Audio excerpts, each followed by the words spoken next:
कोल्हान जंगल में देखिए search operation जारी है। भारी मात्रा में हथियार और गोला बारूद मिला है।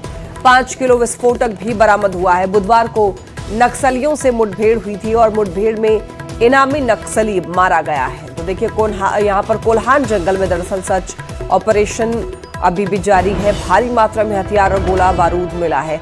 ज्यादा जानकारी के लिए न्यूज 18 संवाददाता रुपेश प्रधान हमारे साथ जुड़ चुके हैं। रुपेश, कोल्हान जंगल में सर्च ऑपरेशन जारी है, क्या कुछ वहां से बरामद किए गए हैं, पूरी जानकारी दीजिए। फिलहाल अभी क्या अपडेट है? जी देखिए, उस क्षेत्र में मुठभेड़ बुधवार को हुई थी और गुरुवार तक ये मुठभेड़ जारी थी, जिसमें कि 1 लाख इनामी नक्सली इसराइल उर्फ अमृत मारा गया था। उसके बाद भी लगातार उस क्षेत्र में ऑपरेशन जारी था। नक्सलियों का जो दस्ता जिसके साथ मुठभेड़ हुई थी उनकी घेराबंदी के लिए भी, और इस दौरान सर्च ऑपरेशन के दौरान सुरक्षा बलों को सफलता मिली है कि नक्सलियों के जो हथियार है, विस्फोटक है, ये बरामद हुए हैं और अभी भी उस क्षेत्र में लगातार ये ऑपरेशन जारी है और आगे भी और इसमें सफलता मिलने की उम्मीद जताई जा रही है। और रुपेश, जो अभी खबर है कि सर्च ऑपरेशन अभी भी जारी है, इसको लेकर क्या अपडेट है? देखिए, सर्च ऑपरेशन पहले से ही जारी था और इसी दौरान जब सारंडा से कोल्हान की ओर नक्सलियों की मूवमेंट की सूचना मिलने पर नक्सलियों सुरक्षा बलों द्वारा जो ऑपरेशन चलाया जा रहा था, इसी दौरान सारंडा और कोल्हान जंगल के सीमावर्ती क्षेत्र में, जो टोंटो और गोलकेरा क्षेत्र का सीमावर्ती इलाका है, उसी क्षेत्र में मुठभेड़ हुई थी, जो कि कोल्हान जंगल का क्षेत्र है। और उसके बाद से लगातार सर्च ऑपरेशन जारी है। जिस दिन मुठभेड़ हुई उस दिन शाम से मौसम खराब होने के कारण सर्च ऑपरेशन में थोड़ी बाधा आई थी, लेकिन उसके बाद लगातार सर्च ऑपरेशन जारी है, जिसमें ये सफलता मिली है।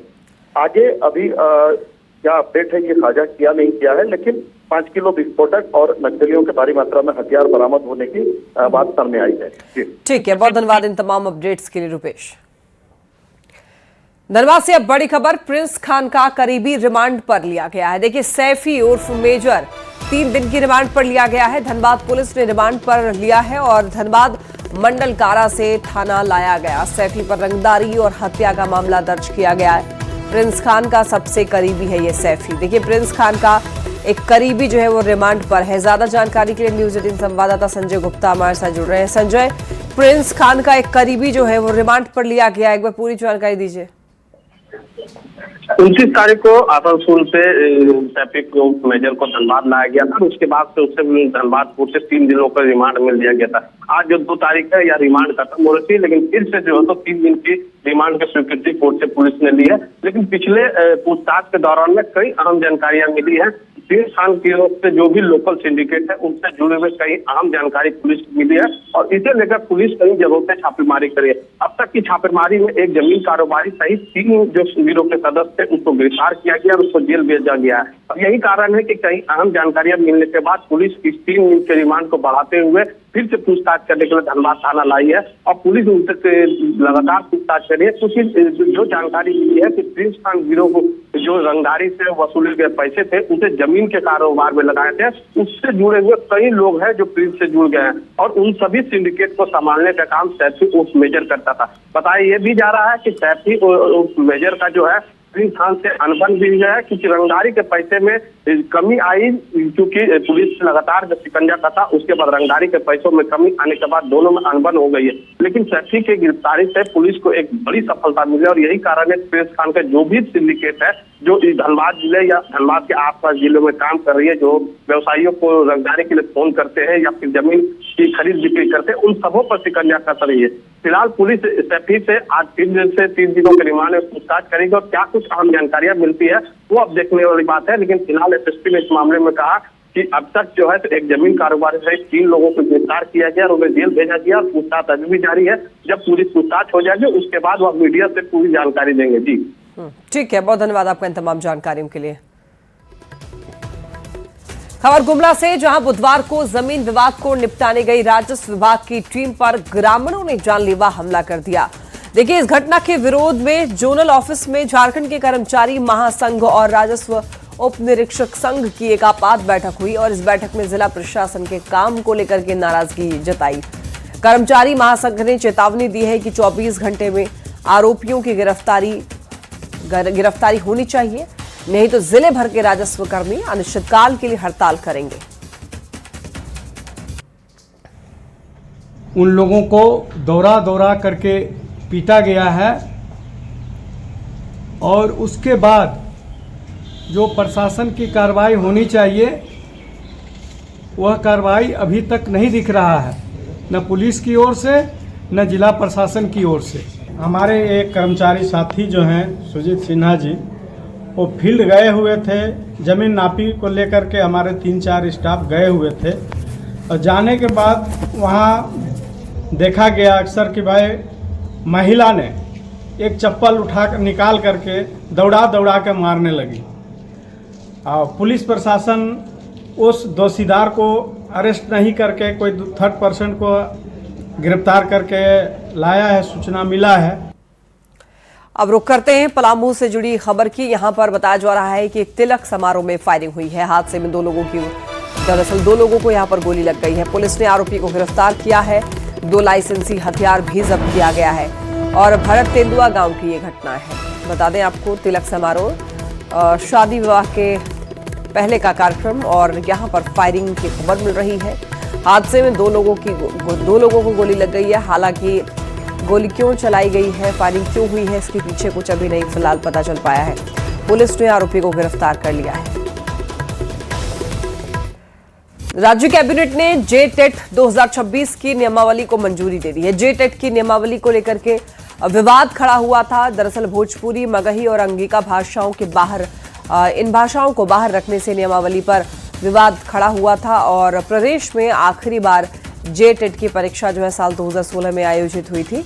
जेटेट के लाखों युवा इंतजार कर रहे थे। ऐसे में कैबिनेट की जेटेट 2026 की नियमावली को मंजूरी मिलने से युवाओं को अब राहत मिली है। तो राज्य कैबिनेट ने मंजूरी दे दी है नियमावली को। भोजपुरी, मगही, अंगिका को लेकर के दरअसल विवाद चल रहा था। 28/4/2026 को कैबिनेट की बैठक हुआ, जिस कैबिनेट की बैठक में यह सभी लोगों को आशा था कि मगही, अंगिका और भोजपुरी भाषा को जेटेट में शामिल किया जाएगा। जो शामिल नहीं हो सका। का बेटा होने के नाते मैं अपनी मातृभूमि जो पलामू हमारी मिट्टी है, उस मिट्टी में हम जन्म लिए हैं, उस मिट्टी की हमारी एक खुशबू है। आज अगर हमारी मिट्टी से हमारी भाषा को छीनी जा रही है तो निश्चित रूप से यह राज्य के मुख्यमंत्री निश्चित रूप से यह लड़ाने का काम करें। झारखंड में ट्रेजरी घोटाले का जो मामला है, देखिए अप्रैल-मई 2026 में सामने आया, जिसमें सरकारी खजाने से करोड़ों रुपए की अवैध निकासी का आरोप है। और ये घोटाला मुख्य रूप से बोकारो, हजारीबाग, रांची, जमशेदपुर, देवघर, रामगढ़ और चाईबासा जिलों में सामने आया है और इस पर अब सियासत तेज हो गई है। जेएमएम ने यह कहा कि यह घोटाला बीजेपी के कार्यकाल से शुरू हुआ था और अब जाकर के इसका पता लगा है। वहीं देखिए बीजेपी ने यह साफ तौर पर कह दिया है कि सरकार किसी की भी हो, लेकिन जांच का आदेश सेलेक्टिव ट्रेजरी को दिया गया है। किसी के कार्यकाल में जिस भी अफसर ने गड़बड़ी की, साहब आपकी सरकार है, आपकी पुलिस है, आपकी सीआईडी है, आपकी एसआईटी है, गिरफ्तार कीजिए ना। पर इनको डर है, इनको पता है ना कि जिस तरीके से चारा घोटाले में एक पत्र लिखने पर और पूरे किंगपिन होने पर तत्कालीन मुख्यमंत्री के जेल जाना पड़ा था, संभवतः झारखंड में भी यही इतिहास दोहराया जाएगा। इसीलिए जांच की गति को बिल्कुल धीरे कर रहे हैं साहब, और सीबीआई और ईडी से जांच कराइए। कोई भी दोषी बख्शा नहीं जाएगा और पैसे हम वापस लेंगे, रिकवरी करेंगे, सरकार का पैसा है। तो निश्चित रूप से एक कमिटमेंट माननीय मुख्यमंत्री में दिखता है और जो भ्रष्टाचार, जो घोटाले चले आ रहे थे पिछली सरकार से, उसका पर्दाफाश हुआ है। देखिए जमशेदपुर से खबर सामने आ रही है। यहां पर हाथी जो है रेलवे और वन विभाग के लिए चुनौती बनता जा रहा है। रेलवे की पटरी पर बताया जा रहा है कि हाथियों का मूवमेंट जारी है, तो ट्रेन की चपेट में आने से हाथियों की मौत की भी खबर है। कई बार हाथी के कारण जो है यातायात बाधित भी होता है। विभाग ने करोड़ों की योजना बनाई है, कई उपकरण के साथ सीसीटीवी कैमरे भी लगाए जा रहे हैं, तो तमाम व्यवस्थाएं की जा रही है। लेकिन अक्सर ऐसा देखने को मिलता है, रेलवे ट्रैक पार करने के क्रम में हाथियों का जो झुंड है उनमें से कोई ना कोई हाथी ट्रेन की चपेट में आता है। तो ऐसे में कई बार हाथियों की मौत भी हुई है। ये देखिए किस तरीके से रेलवे ट्रैक पार कर रहा है हाथी, और ये सबसे ज्यादा इधर आसपास जो लोग रह रहे हैं उनको दिक्कतों का सामना करना पड़ता है, क्योंकि कई बार लोगों पर भी हाथी जो है हमला कर दे रहा है। हजारीबाग से खबर मिल रही है, घायल बार्किंग डियर का रेस्क्यू हुआ है। जंगल से भटक करके दरअसल ये डियर जो है गांव पहुंच गया था और ग्रामीणों ने सुरक्षित रेस्क्यू किया है। रेस्क्यू के समय ग्रामीण घायल हो गए। स्वस्थ होने के बाद ही हिरण को छोड़ा गया। डीएफओ ने लोगों से अपील की है, जंगली जानवर की सूचना देने की अपील की गई है डीएफओ की तरफ से। इचाक प्रखंड क्षेत्र का ये मामला है। दरअसल जंगल से भटक करके जो डियर है वो गांव पहुंच गया था, तो घायल बार्किंग डियर का रेस्क्यू हो चुका है।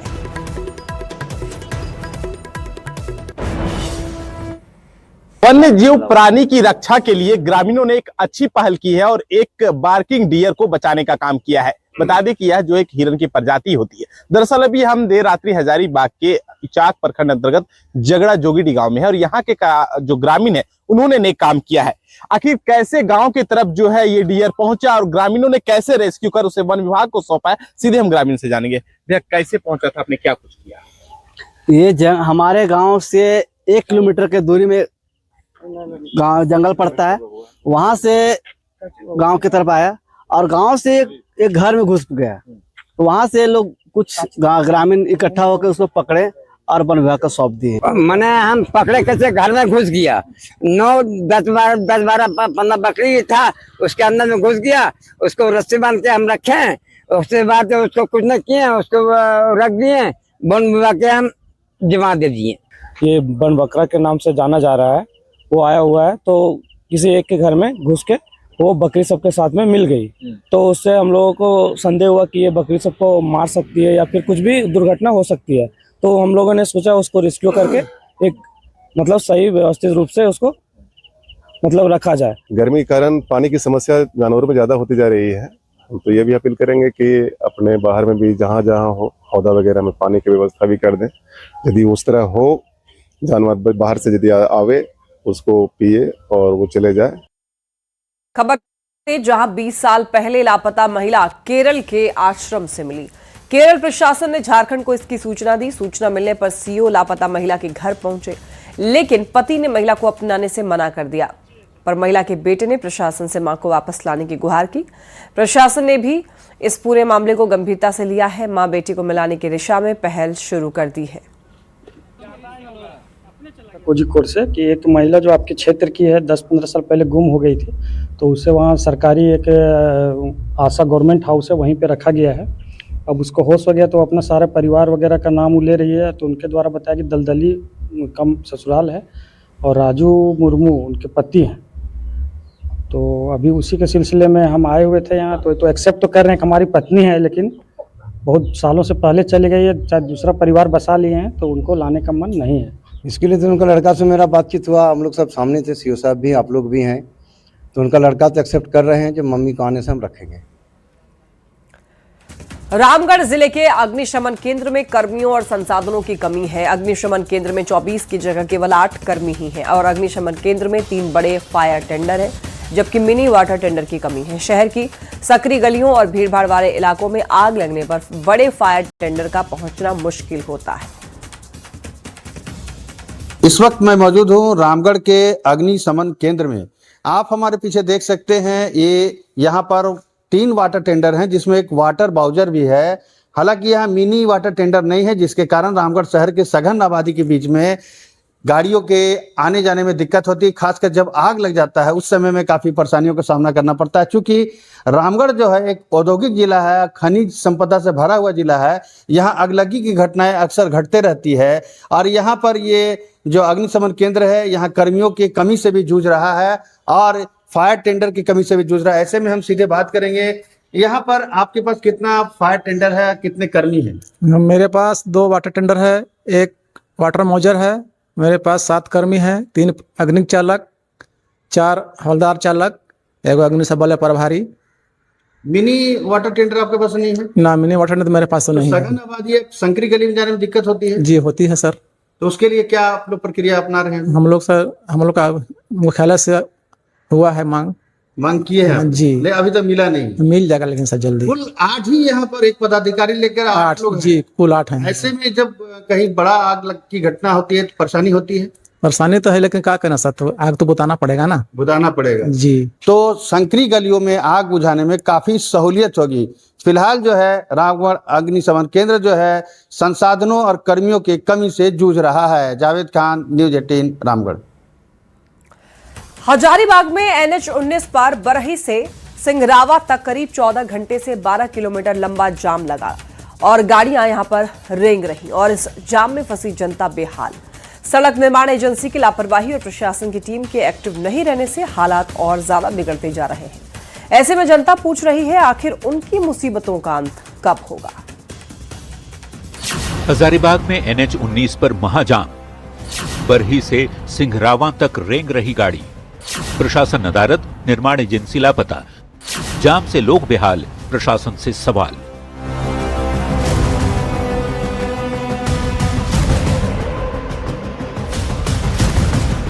जहां तक नजर जाए सड़क पर गाड़ियां ही गाड़ियां। ये तस्वीरें हैं हजारीबाग में NH-19 पर लगे महाजाम की।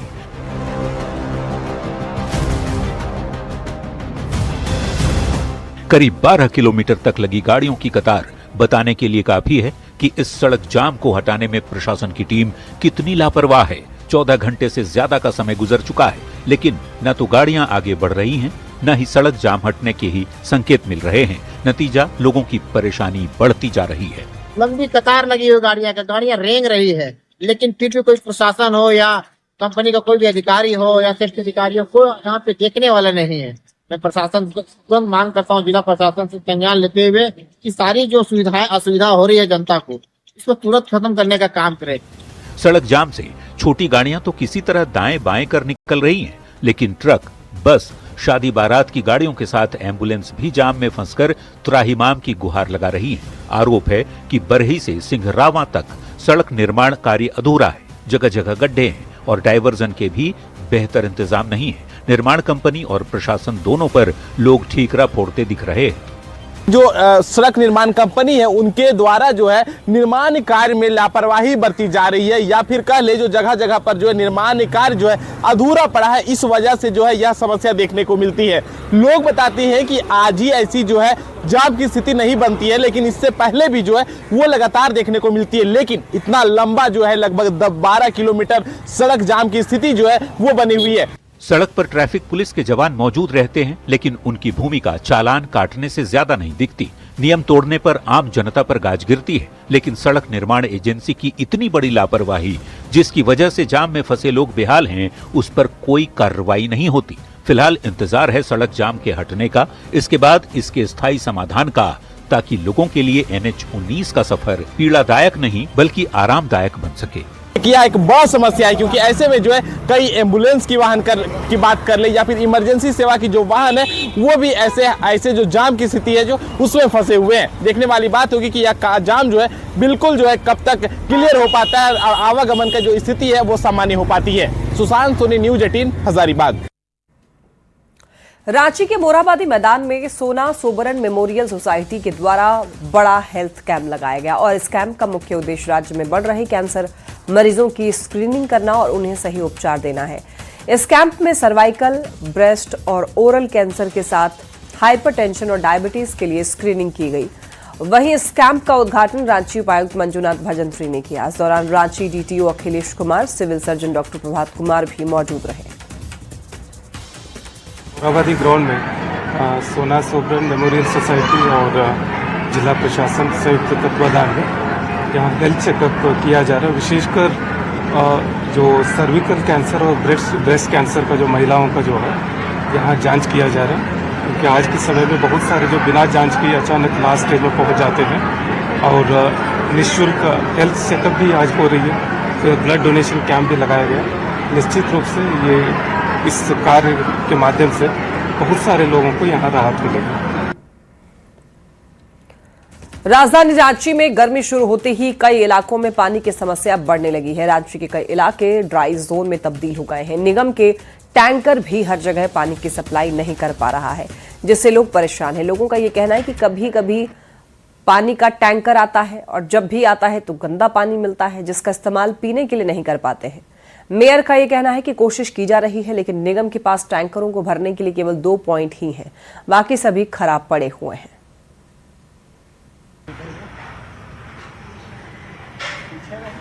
गर्मी की महज शुरुआत हुई और राजधानी रांची के कई इलाके ड्राई जोन में तब्दील हो गए हैं। ऐसा ही एक इलाका है वार्ड 34 का, जहां पर देख सकते हैं तमाम लोग जो हैं वो परेशान हैं क्योंकि इन्हें पानी नसीब नहीं हो रहा है। खासतौर से बात करें तो तमाम ये जो खाली बर्तन है ये पानी की बाट जोह रहे हैं। लोग भी यहाँ की परेशानी में हम मौजूद हैं। चापाकल जो आप हैंडपंप देख रहे होंगे उसकी रिपेयरिंग करने के लिए एक टीम हम लोगों ने आज और बढ़ा दिया है ताकि कार्य में वृद्धि हो। तो लगातार हम लोग इस तरह के कार्य कर रहे हैं, जिससे चूंकि पाइपलाइन का जो कार्य है आप जान रहे हैं कि वो लंबा समय का कार्य अभी तुरंत में नहीं होगा, लेकिन इन 2 महीने में एक भी राजधानी की जनता प्यासे ना रहे, इसके लिए हम लोग लगातार प्रयास कर रहे हैं। बहुत जगह शिकायत किए हैं सर। हम लोग पानी के लिए डेली 10 बार कॉल करते हैं कि हम लोग के पानी चाहिए। वार्ड 34 में बहुत घर लेयर खत्म हो गया है। ऐसा है कि 1-2 घर पानी है, लेकिन हम लोग के पानी नहीं है। हर जगह परेशान हुए हैं। हम एप्लीकेशन भी लिख के दिए, लेकिन वो पार्षद बोले सिर्फ कि हम टैंकर वो जो पानी वहाँ है वही वाला पानी यहाँ बैठा देंगे, पर वो भी नहीं किए हम लोग को। नहीं, और हम लोग पानी के लिए कहाँ जाएं? है आगे पानी नहीं मिलता है। वहाँ से नहीं मिलता है, क्या बोला जाता है? वो भी नगर निगम का ही ना? हाँ, नगर निगम का। तो क्या बोला जाता है, वहाँ से नहीं मिल रहा? नहीं, वहाँ से नहीं पानी नहीं देता है। रात आपके चलाते हैं, हम लोग के नहीं देते। अभी घर में एक भी बाल्टी पानी नहीं देते हैं। नहीं पानी है, ब्रश करने के लिए भी पानी नहीं है हम लोग। खाना भी नहीं बनल है। तालाब का पानी कैसे तालाब का पानी कैसे पियेंगे? तालाब का पानी टैंकर से आता है, तो एक दिन आया, 2 दिन के बाद तो भी पानी अच्छा नहीं आता है, कैसे पियेंगे हम लोग? कि लोगों की समस्याएं सुनने के लिए किसी के पास समय नहीं है। जो भी पार्षद जीते हैं उनके तरफ से भी कोई पहल नहीं की जा रही है। तो वहीं दूसरी तरफ अगर बात की जाए तो नगर निगम भी इस ओर उदासीन बना हुआ है, जो कहीं न कहीं इलाके के लोगों के लिए बड़ा परेशानी का सबब बना हुआ है। कैमरामैन प्रभाकर के साथ ओम प्रकाश, न्यूज़ 18 रांची। और यार